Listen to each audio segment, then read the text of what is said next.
Once upon a time, in a quiet coastal town where the sea never stopped speaking, but people had stopped listening, there lived an old man named Ethan Clark. Ethan was once a famous writer.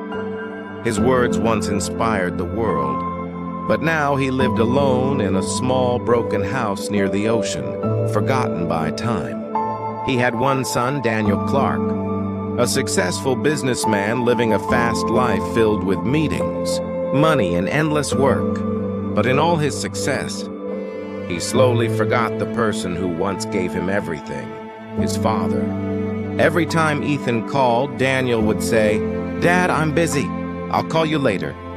But that later never came.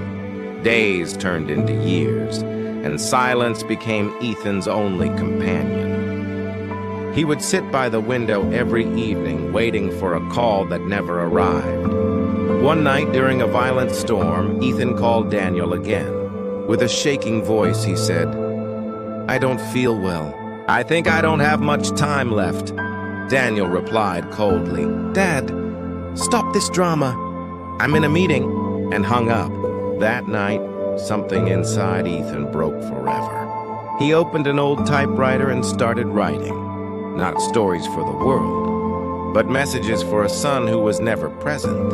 He wrote every night, "Today I waited for you. Today I ate alone. Again. Today I spoke to your memory instead of your voice." Inside the house was a locked room Daniel had never seen. Ethan spent years filling it with pages of his life.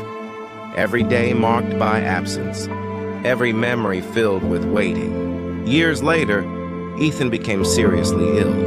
For the first time in years, Daniel returned home, but only out of responsibility, not emotion.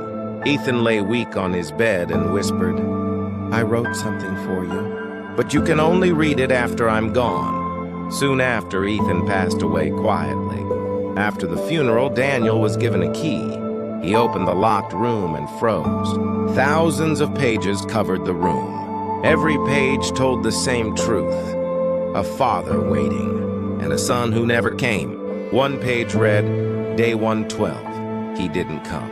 Another, "Day 389, I ate alone again." In the corner, there was a video. Ethan appeared and said, "If you are watching this, I am not there anymore. I don't blame you, Daniel. The world is fast, and I was too slow to keep up with it." Daniel collapsed to his knees.